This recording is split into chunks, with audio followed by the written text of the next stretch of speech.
Well, I mean, I was like, my thoughts were so everywhere, but what's coming to me is like asking you all to elaborate on something about the physicality of value.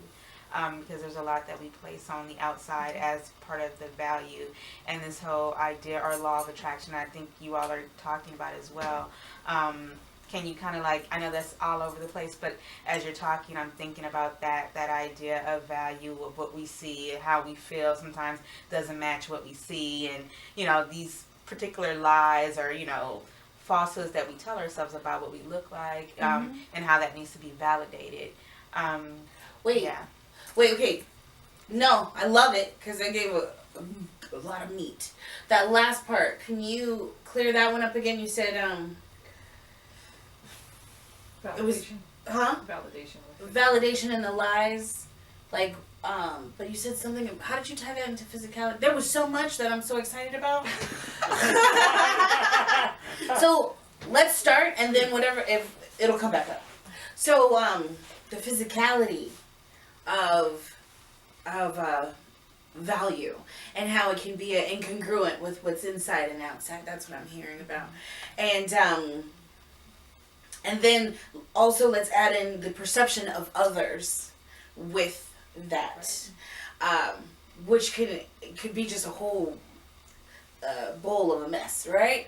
So first off, what's coming to me to talk about is let's start with self. So how we present ourselves. Presentation. Whatever the presentation looks like. And I think the value is in question when the presentation is solely for the validation from other people. As opposed to, I love this presentation. This is who I am. And I'm going to present this way. And if you receive it, great. And if you don't, great, because I'm still amazing. That's bottom line. So let's go into, like, say, the female body. Let's talk about the female body. We could do a whole episode. Look at that's a whole nother one, but we'll touch on it because she's a professor in this. I feel crazy talking about this right now. So, like, just the female body, we present ourselves in a myriad of different ways, and a big population subjects themselves to that need for that validation. What comes to me is I don't know why, but I'll just go with it. And I don't have a problem with selfies. I really don't. But like, so, but no. But I'm saying the selfies. I love selfies. I love to look at them. I like to post them. I like to look at other people's selfies. But even in the selfie, let's look at the selfie as an example for me because I do like them.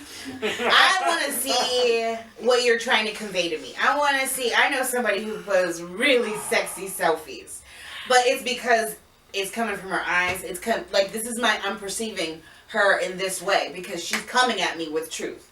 She's coming at me with her truth, right? But if, and I see other selfies that may have all kinds of things going on.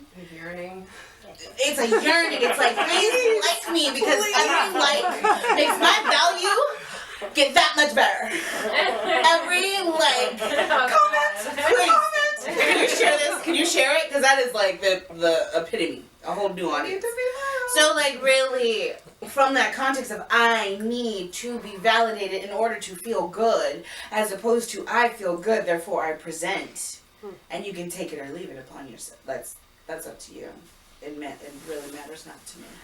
Well, I want to jump in on that because I like when I was in college, I remember doing a paper on this, and it is so interesting. And again, I feel like women have a totally different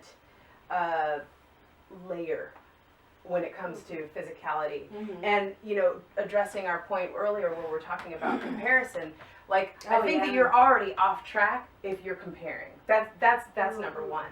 But I think the problem is that we're so ingrained to compare. We're so ingrained to compare because when we look at men's magazines and women's like, what's in a men's magazine? Women. What's in a woman's magazine? Women. We're constantly looking at women, And it's evolved even in the last 20 years to where we're picking people apart. I remembered women's bodies in the 80s and those French cut things, and it's like it was okay to be bigger and hippier, and there wasn't the same Photoshop. Even in movies, I was watching Conan the Destroyer the other day, and it was like you see these women and they're just their bodies were real and natural, and they weren't like inflated and sucked and tucked, and it was just like, wow, you're looking at a body. And to me, that was sexier than anything that I've seen. Like, it was just like, it was explosively sexy. And I think that we're letting the wrong people inform what our standard of beauty is, because we're looking outside for a standard of beauty rather than going, wow, I am the shit. I am fabulous just the way I am. As is. And if I want to change something, Yeah, that's I'll up to change me. it. I'll switch it up. But whatever. the change has nothing to do with who I am as a person. It is just reflections of how I feel about myself, Right. what I value, what things I've worked through. Look, extra weight shows that's only because the issues are visible. Like, but that's part of the whole thing. And there was something else that was attached to that I also was right in there. Keep I want going. to say that I don't have issue with plastic surgery. I don't have issue with the idea of like, you know what, I have this bump on my nose and it drives me crazy. Like, you get to choose what you want to do. I think that it's different when you're corralling your body to fit into something else that just isn't really designed. I mean, I go through this all the time. I have issues about, you know, my butt, my thighs, and it's like, oh my God, if it could just match the top, then we'd be great, you know. And it's like, you know what, this is the way I'm made. Yeah. And the people that I attract with this body are probably more That's why suitable you for attract me. They're that. you know, it's like if I'm trying to be somebody else, then that means that I'm trying to attract something else. I'm trying to get out of my line. I'm trying to get out of my line of personal truth. And this is me. This is who I am. And I got dimples and imperfections, and I got a you lot know. of stuff.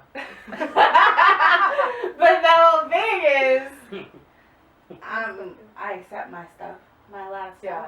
Yeah. And if I want to wear something that reveals a lot of stuff, then I'm doing it for me, or Right. maybe for a specific perceiver. So, But it's still Well, my attractive. choice. It's because I choose. Right. Not because I You need think. from you. Yeah. I need you to think I'm pretty. That's a problem. Right. Absolutely. It takes you right out of that space. Oh wait. There's one more thing I wanted to say. I thought you were fixing my hair. No. There was I hate calling her a plus size model, but I can't remember her name. The Australian one. She said, I wake up every day and I look in the mirror and I say, I love my body. And I don't know why that was so revolutionary for me. Because I was like, I'll be in the shower, and that's like a tough space for me, because like I hate taking off my clothes, and I'll be in the shower and I'm like touching the areas I don't like, and I just like have to look up, and then, you know, and then it's like I look down and I notice what I look like, and I was like, I love my body. And whether I believed it or not at the time, it wasn't important. It, you know, it's like back to what we were saying, like with the self-value, we say a lot of things like subconsciously to ourselves. lies. And we lie to ourselves because of the self-value or lack thereof. And it's like, if you're constantly informing yourself to love yourself as you are, it erases a lot of that angst. And I'm not saying it's always going to be perfect. Like there's not going to be days that you don't struggle with it. But if you remind yourself to be in the practice every single day, every single moment of every single day, every time you think about it when you're like feeling weird, and it's like, no, I love my body. Oh, I love my body. You're going clothes shopping and the clothes are fitting. No, I love my body. It's the clothes that are wrong. Or you're at the beach. I love my body. Like, I love my regardless, body. with me in the shower, it's like, I love my body, you know. I had to It's start practice. loving body and parts. I do. Like, I have to I love my really, because for a long time, whenever I'd stand naked in the mirror, I'd squint. I don't know why. Maybe to give a filter, like an Instagram filter. like the fog. Sutra. Like, it was always squinting, and I was like, and I told myself, why are my eyes not open? So I was like, oh, that's why. Okay, so then I was like, I just started loving, like, I'm falling in love as we speak, as we tape, in love with my body, and it's so very interesting on this journey as I'm falling more in love with my body, and I'm reminding myself, because it's still like A practice. it's a practice.